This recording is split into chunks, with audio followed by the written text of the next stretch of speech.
Let's get started. This presentation will give you a sense of the course outline, including assignments, policies and procedures, and also expectations.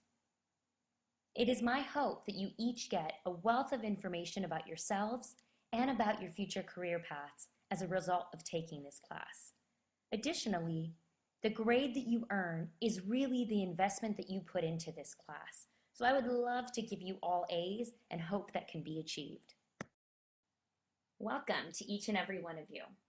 I'm your instructor, Mrs. Pauline Veneris, and I want to tell you a little bit about myself and why I really love teaching this course. Right after I graduated from UCLA, I immediately went into a PhD program in sociology, thinking that's what I really wanted to do.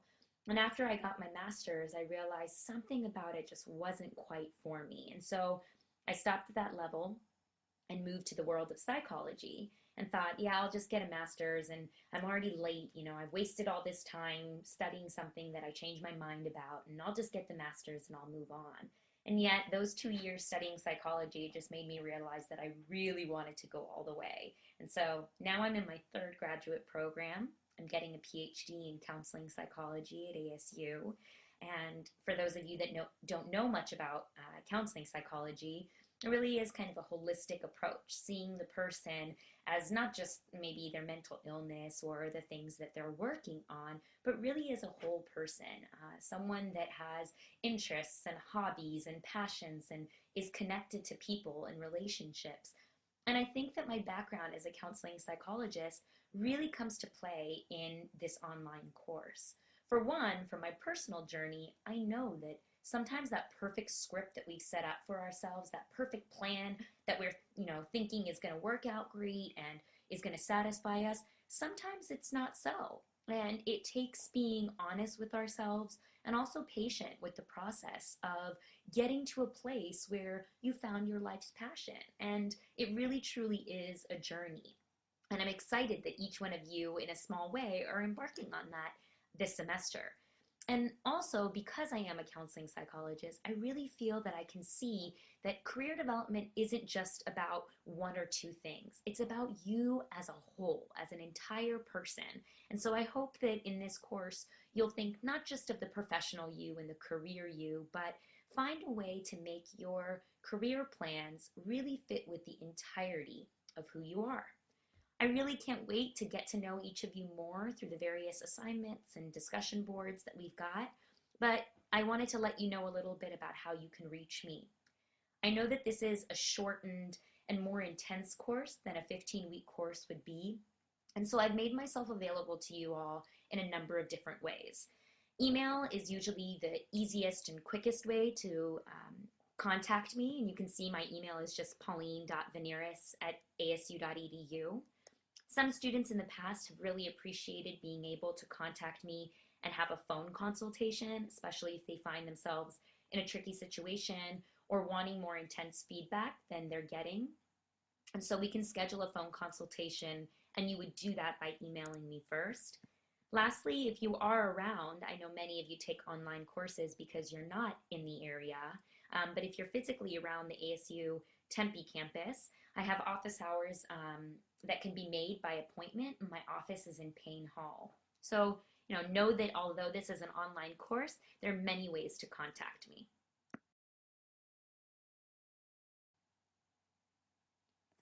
Especially because this is an online class, our weekly online discussion forums are really, really important. I believe that the best kind of rich learning happens in collaboration and interaction with others. I know I learn best when I'm bouncing off ideas or having somebody challenge me with a question or even offer a different perspective. And so it's my goal that we really have a safe, collaborative, and supportive amount of communication going on throughout the entire semester. So every week you'll be getting a prompt and you'll be responding to it as well as responding to other peers. I'll also join into these conversations, making sure that I respond to at least one of your posts throughout the entire semester.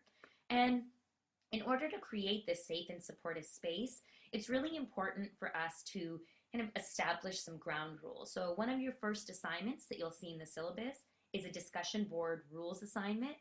And in this, I want to ask you to consider what helps you to feel safe in sharing with your peers. What kind of actions or perspectives or attitudes or behaviors really help you to feel like you can share and you can divulge to others.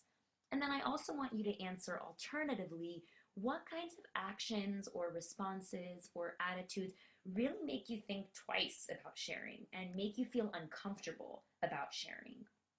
So please respond to that, and you'll see more directions for that assignment in our online discussion forum.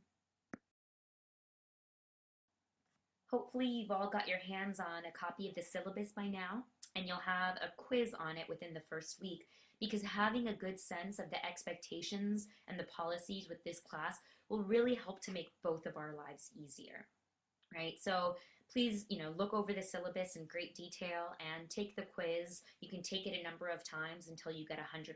It's really not to penalize you. It's more to have you have a good understanding of what the various expectations are. As you all know, and probably many of you have taken the class because of this class does fulfill the L1 Literacy and Critical Inquiry General Education requirement. And that's a long name, but it does fulfill that requirement, which is great. Part of that requirement, the reason that this class fulfills it, is that writing and critical analysis and integration is a really, really big part of this course. So you will have 5 major papers. And you can see you've got paper number 1, which is a self-reflection paper that really delves into some of your interests and who you are.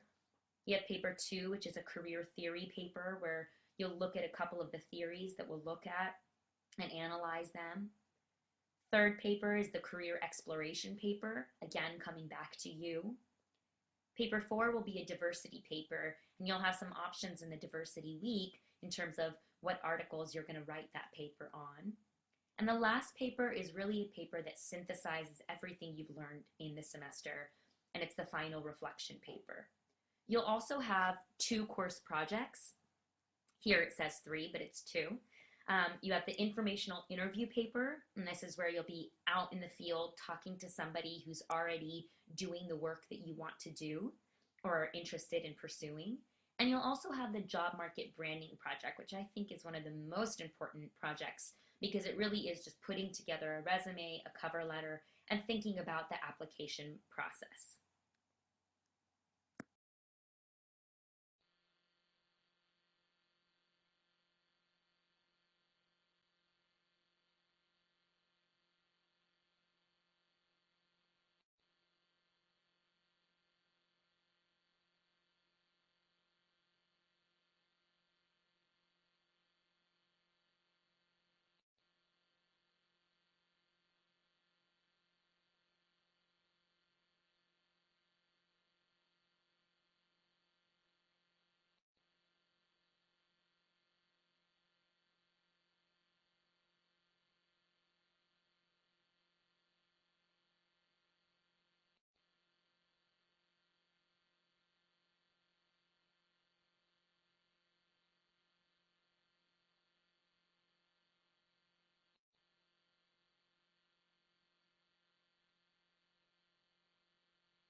Since this class does meet the L1 requirement, there are certain ways that your paper should be formatted.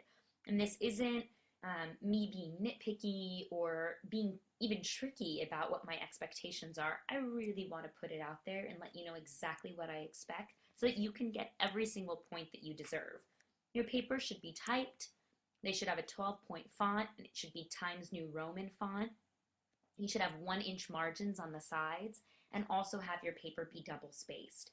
Because this is an L1 requirement fulfilling course and also a career development course, you're going to have an emphasis on your writing and your critical thinking skills. And one way to see how your papers will be graded is to look at the assignment rubrics. Every single assignment has instructions telling you how to, complete that assignment. It also has the grading rubric. And so some people do really well with the content, but they have horrible spelling errors and punctuation errors. Their paper isn't 12-point font and it's, single spaced, and they lose really needless points on those various formatting errors. And in the same way that you don't go into a job with a resume that has errors all over it, I expect that the papers that you turn into this course are really well thought out. One tip that I have, I know sometimes, I'm pressed for time and I'm turning in papers at the last minute, and I find that that's when I'm usually making a lot of mistakes. Now I like to write my papers beforehand and have at least one night of sleep. So in the morning, I can look at it with new eyes, and many times I'm catching errors that I didn't catch before. Another tip is to enlist a friend and say, hey, enlist a friend and say, hey, can you look over my papers? I'll look over yours. And having that peer review sometimes helps catch the mistakes that you didn't catch. Additionally, there's a writing center that can be very, very helpful. They schedule 30-minute appointments where they'll look over your papers. My suggestion would be that you go in there with your assignment instructions and also the rubric so they can help you get the best grade possible. Your assignments are also to be turned in with both your name and the assignment name. Before, when I didn't say this, I used to get 35 reflection journals, and I have to open every single one of them up and see which student it belonged to. And I ask now that you write your first and last name as well as the assignment name in the label of your file, because what I do is I download all of them and I re-upload them using with track changes. So you can see all of my comments and my feedback to you. And it's my way of kind of interacting with your papers and helping you to improve. And so please make my life easier by doing the first name, last name, and also the assignment name. If not, unfortunately, you will lose points. Okay, so we've gotten through the syllabus, the outline, the various expectations, and now I want to give you a bit of an introduction to career development. So please look at some of the other videos that are available and enjoy this class. This class is amazing. You can learn so much, and all of it is useful to what you're all here for. You're all in college in order to move forward with your careers and be the best you possible. And this is an amazing class to help you do it. I'm so excited to start to get to know each of you and to read your assignments and interact with you. Please feel free to contact me with anything you may need or just to get to know me more as well.